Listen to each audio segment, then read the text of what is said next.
اعوذ باللہ من الشیطان الرجیم بسم اللہ الرحمن الرحیم قال رسول اللہ صلی اللہ علیہ وسلم الدنیا سجن المؤمن و جنت الکافر او کما قال صلی اللہ علیہ وسلم رب اشرح لی صدری ویسر لی امری واحلل عقدۃ من لسانی یفقہوا قولی رب یسر ولا تعسر وتمم بالخیر آمین یا رب العالمین۔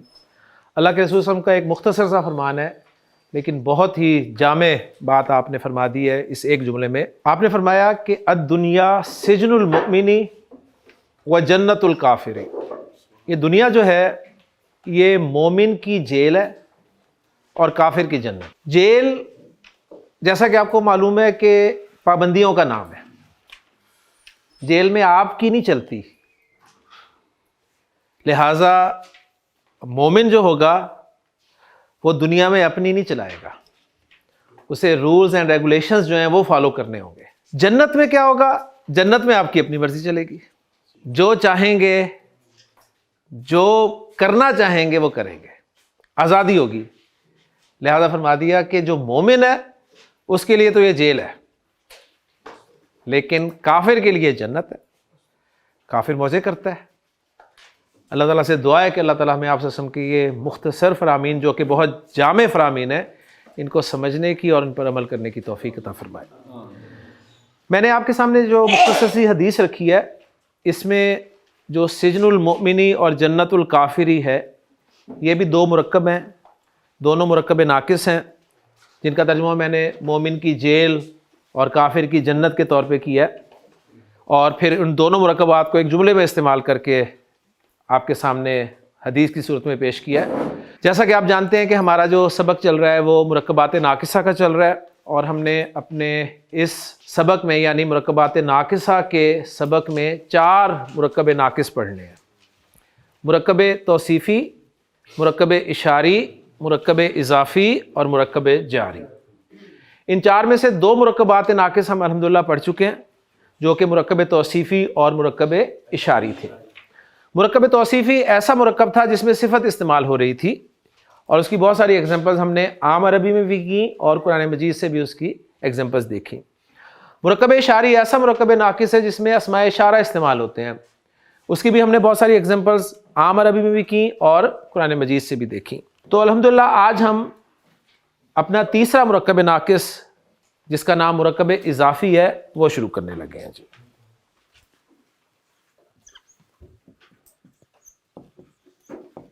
مرکب اضافی میں یہ جو لفظ اضافی آپ کو مل رہا ہے یہ اضافی نہیں ہے، یعنی اضافی ایڈیشنل نہیں ہے، نہ یہ ایڈیشنل کے معنی میں ہے، یہ اضافت سے نکلا ہے، اور اضافت کے معنی ہوتے ہیں ریلیشن کے۔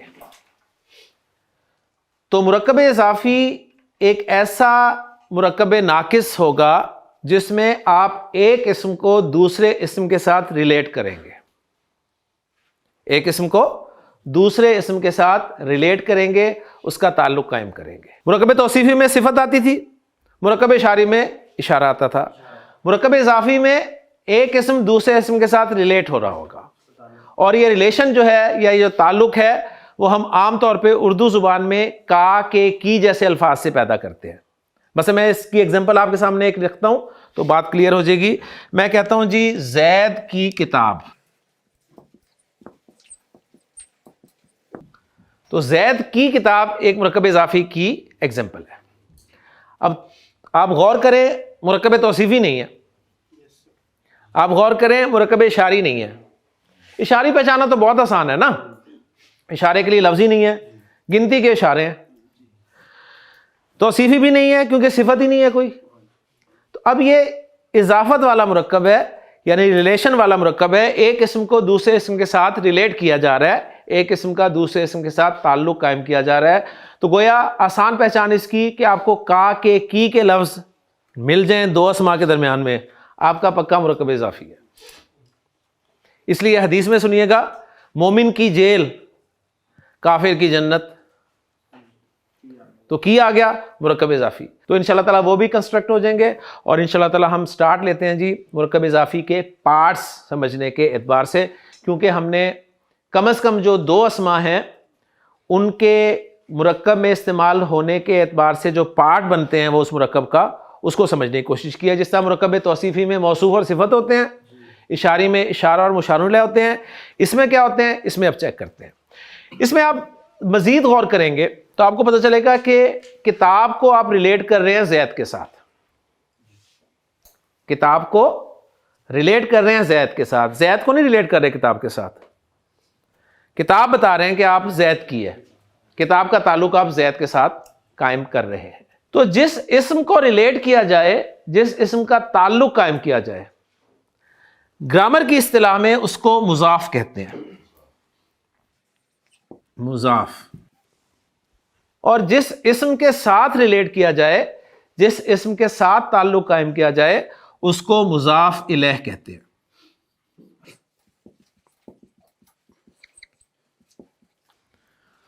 تو گویا مرکب اضافی کے بھی دو پارٹس ہو گئے، مضاف اور مضاف الیہ. آپ کوئی بھی مرکب اضافی بولیں تو آپ کو پتہ چل جائے گا کہ مضاف کون ہے اور مضاف الیہ کون ہے. اور آپ کو ترتیب بھی پتہ چل رہی ہے. اردو میں آپ پہلے مضاف الیہ بول رہے ہیں، اردو میں آپ پہلے کون بول رہے ہیں، مضاف الیہ، اور مضاف کو بعد میں بول رہے ہیں. مثلا میں آپ سے کہتا ہوں جی مومن کی جیل، مومن کی جیل، تو مومن کیا ہے، مضاف الیہ، اور جیل کیا ہے، مضاف. کافر کی جنت، کافر کی جنت، کافر مضاف الیہ اور جنت مضاف. تو اردو میں ایسے ہے کہ مضاف الیہ پہلے بولتے ہیں اور مضاف بعد میں بولتے ہیں. لیکن عربی چونکہ ایک زبان ہے باقاعدہ، وہ کہتے ہیں پہلے اسے بولو جس کو ریلیٹ کر رہے ہو.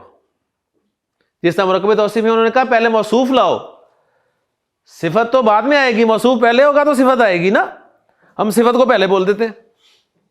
تو اسی طرح مرکب اضافی میں بھی وہ کہتے ہیں کہ پہلے مضاف لاؤ، پھر جس کے ساتھ ریلیٹ کرے اس کا ذکر بعد میں ہونا چاہیے.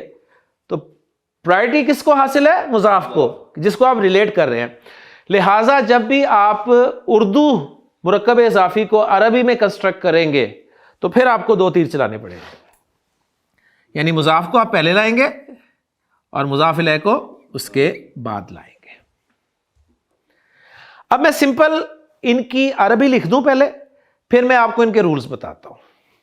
کتاب کی عربی آپ کو پتہ ہے کتاب ہے. ابھی میں نے کتاب کا کوئی اعراب نہیں لکھا، کتاب کوئی اعراب نہیں ہے، نہ مرفوع ہے، نہ منصوب ہے، نہ مجرور ہے. زید کی عربی زید ہے، اور زید کا بھی میں نے کوئی اعراب نہیں ابھی لکھا. زید نہ مرفوع ہے، نہ منصوب ہے، نہ مجرور ہے. یہ مرفوع منصوب مجرور کیسے بنیں گے یہ آپ کو معلوم ہے الحمدللہ.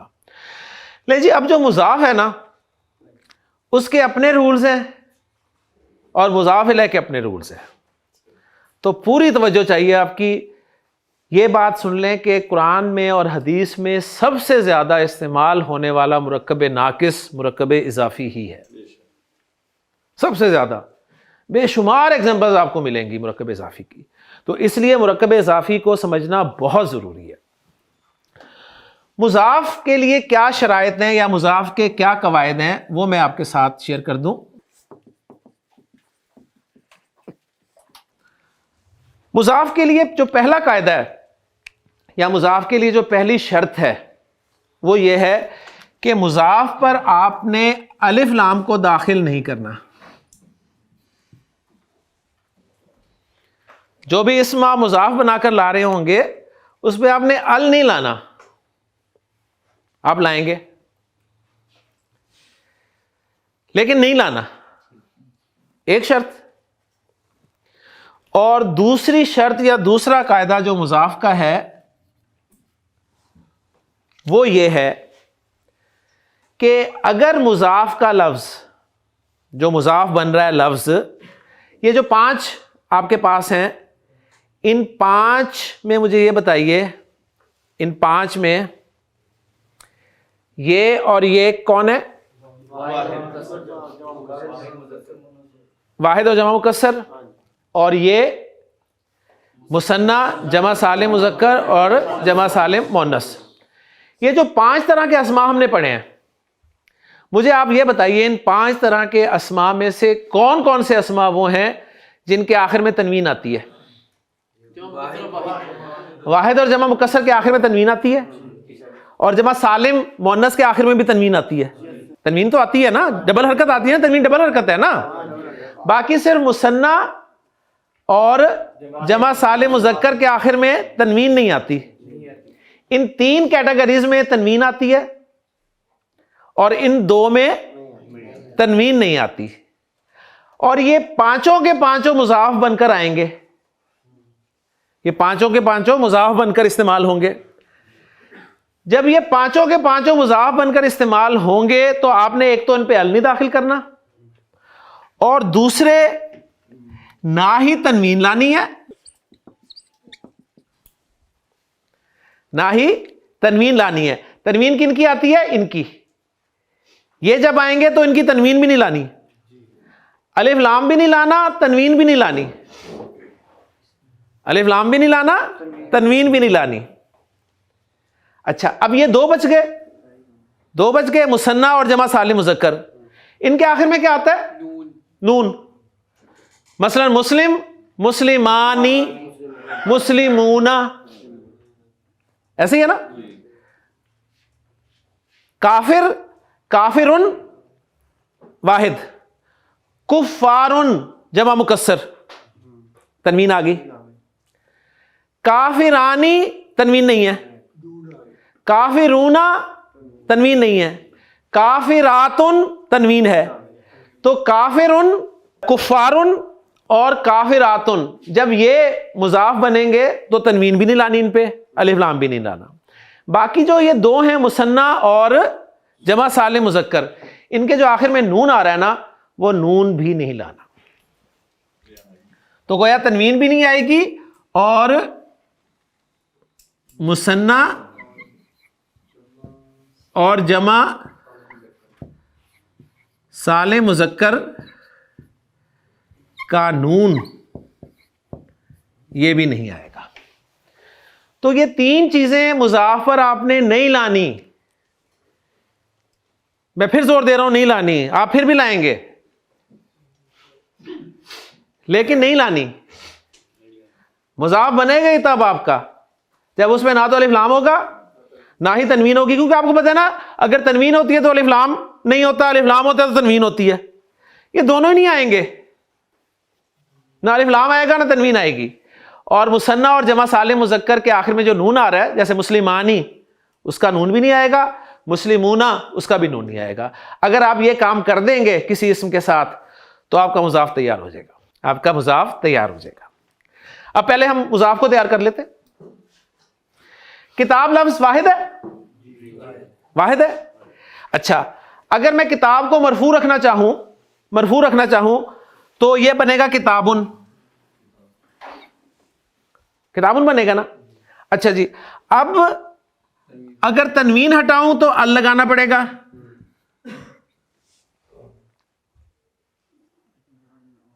اچھا, ال ہٹاؤں تو تنوین لگانی پڑے گی, کیونکہ یہی پڑھا ہے نا, یہ ال ہوتا ہے یا تنوین ہوتی ہے, یہ دونوں ہی نہیں ہوں گے. تو مضاف کی شکل مرفوع فارم میں کیا بن جائے گی؟ کتاب. مضاف آپ کا تیار ہو گیا, مضاف تیار ہو گیا نا. مضاف کے لیے کتنی شرطیں جی؟ 2. نمبر 1, ال بھی نہیں آئے گا اور نہ ہی تنوین اور مثنیٰ اور جمع سالم مذکر کے آخر میں آنے والا نون آئے گا. مضاف تیار آپ کا. جو مضاف الیہ ہے اس کے لیے ایک ہی شرط ہے جی,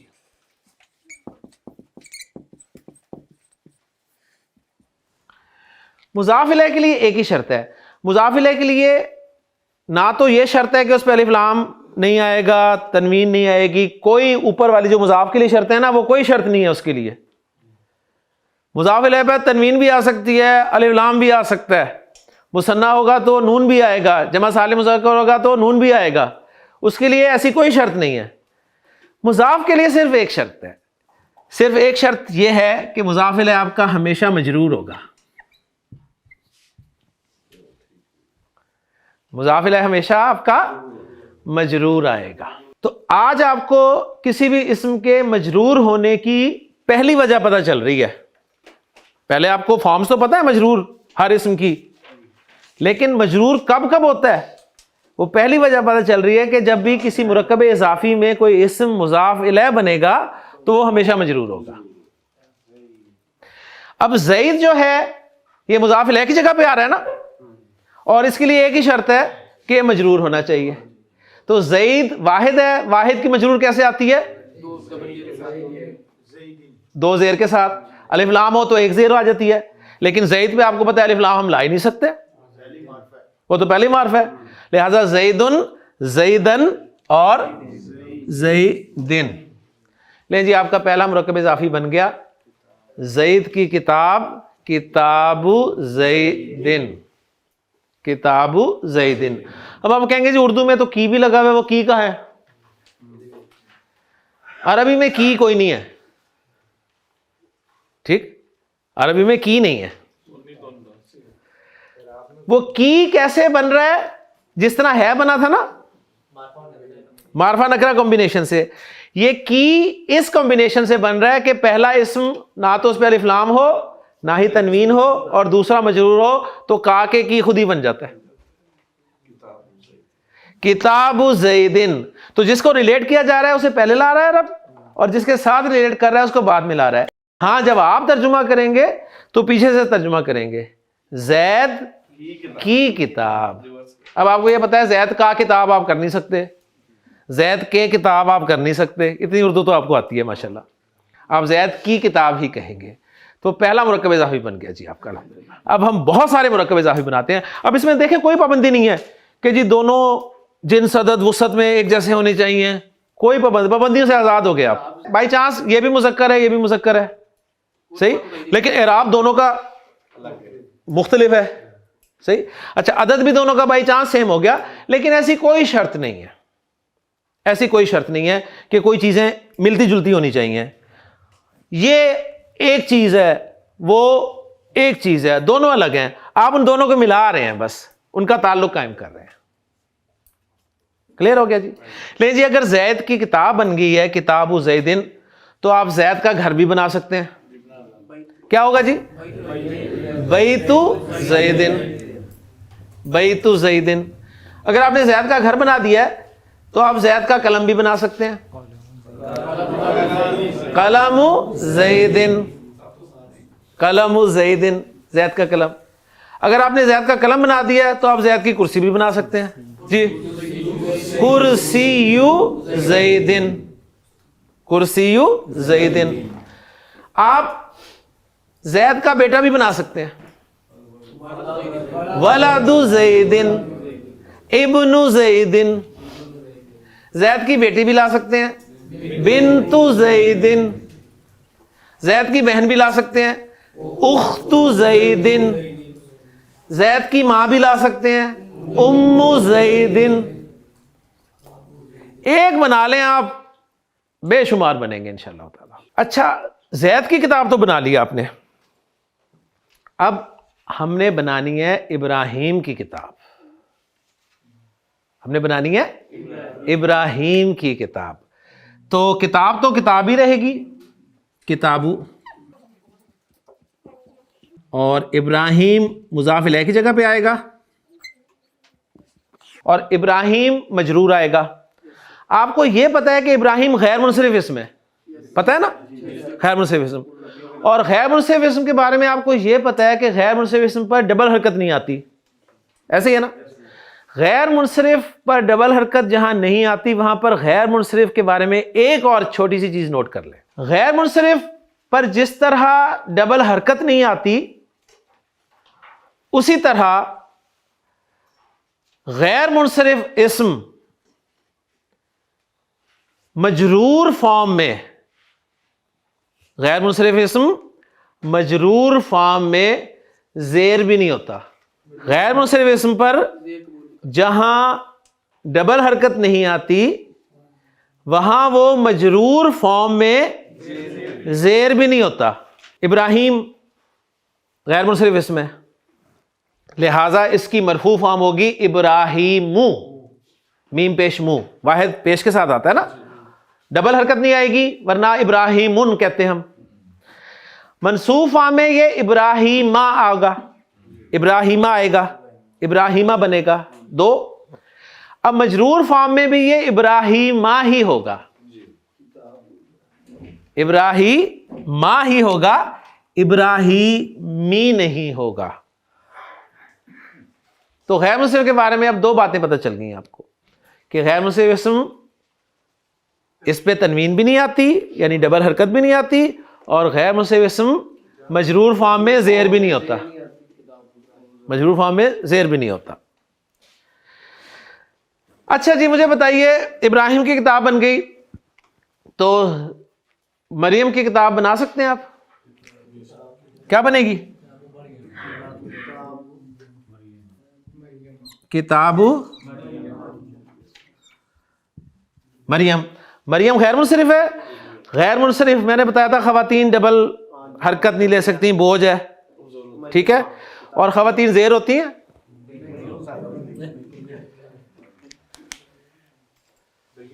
ٹھیک ہے نا، تو کتاب مریم، کتاب مریم، ان سب کی کتابیں تو بنا لی ہم نے، تو اصل کتاب جو ہے وہ ہم نے نہیں بنائی۔ وہ کس کی کتاب ہے جی؟ اللہ کی کتاب۔